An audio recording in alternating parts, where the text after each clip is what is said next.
Hey, what's going on? It's Thomas Galdenzi with Combat Sports Coverage. And on this edition, I'll be interviewing UFC fighter and fan favorite Vicente, the Silent Assassin Luque, where he was scheduled to fight Randy Brown at UFC Fight Night 172, April 11th. But that fight got canceled/postponed due to the COVID-19 virus. How did you find out the news that the fight got canceled/postponed with Randy Brown?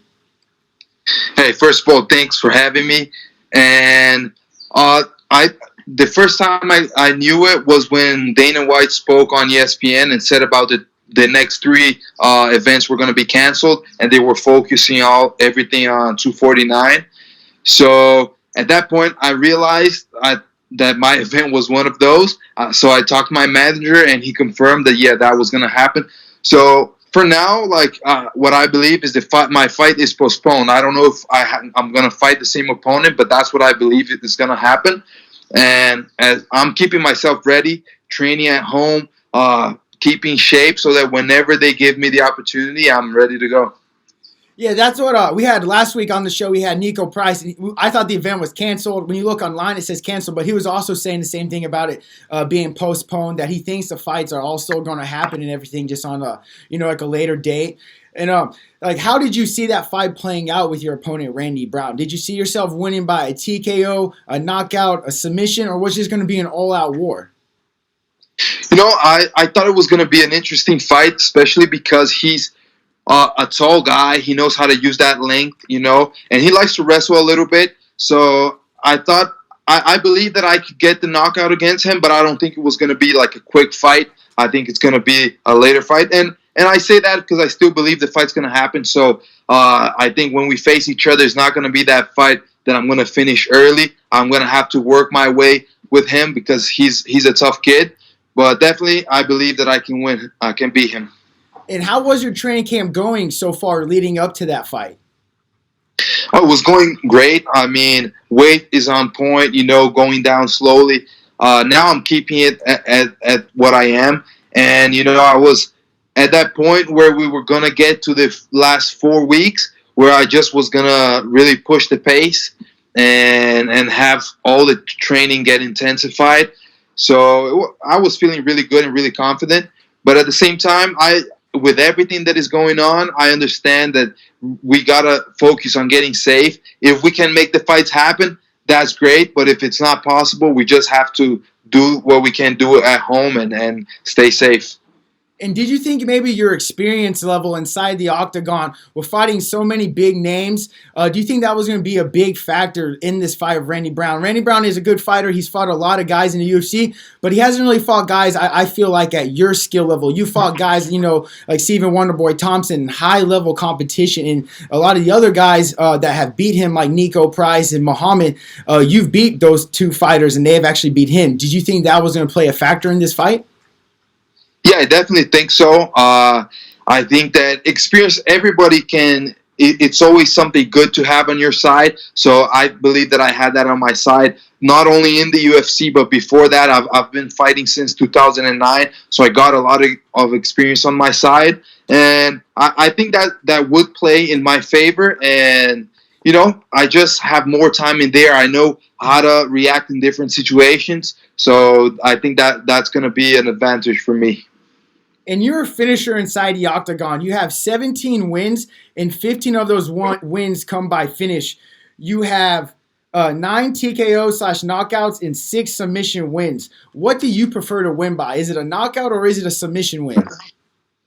For me, I mean, it's not something I'm going in there and trying to get the knockouts or submissions. So it's kind of like whatever I see first, the first opportunity I have, I just take it. I'm the kind of guy, I'm aggressive. So I make the situations appear, and whenever they appear, I am usually taking them advantage over them, and whatever comes first. So if we start striking, so if I have an opportunity to knock him out, that's what I'm going to go for. But if we got to grapple, I'm also confident in my grappling. I've been grappling since I started MMA. I started grappling in jiu-jitsu at 16 years old. So that's one of my strengths as well. So I'm really comfortable wherever the fight goes.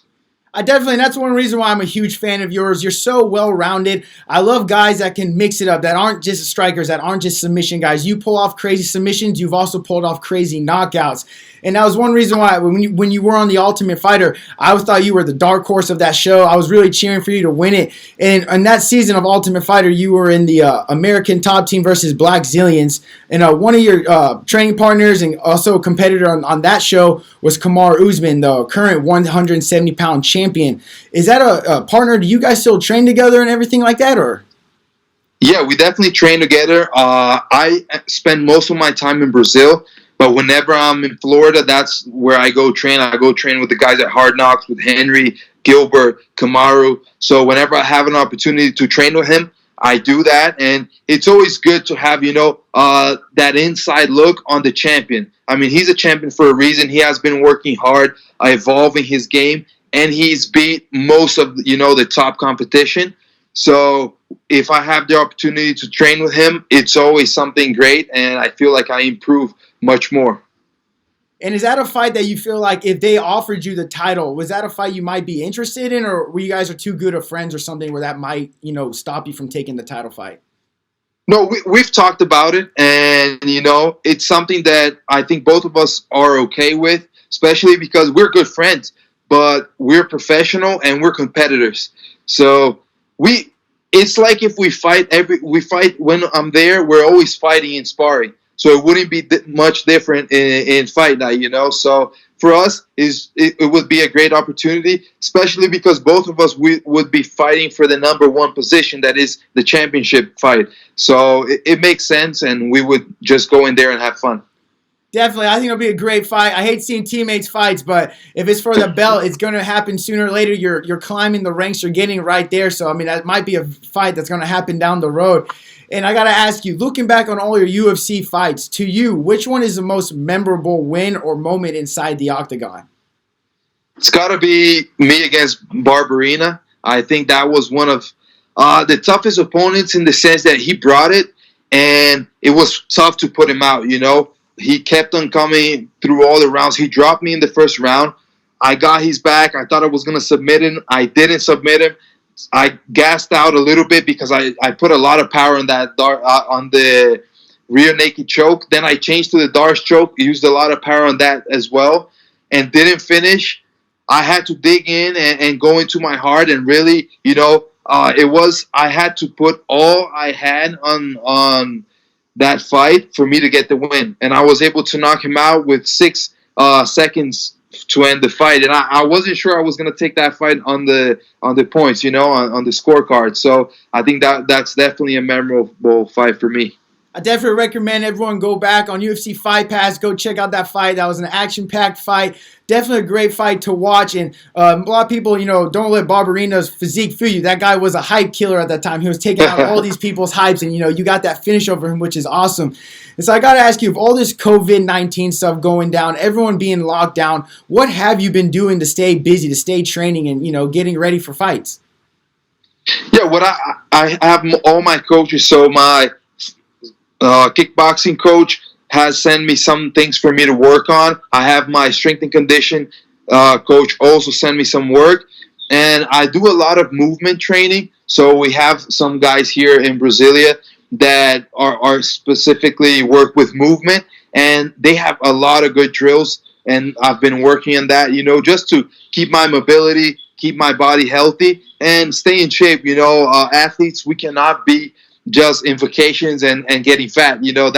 That's something really bad, especially cardio-wise. When we're not training, technique maybe we can maintain, but the cardio, if we don't work, it's going to go away. So I'm making sure that I keep myself in shape so that whenever everything gets back to normal, I can get into my camp and fight. And then what's a go-to snack and movie right now? Since we've been all locked down for maybe weeks or two, what's like the go-to snack and movie for you to watch right now?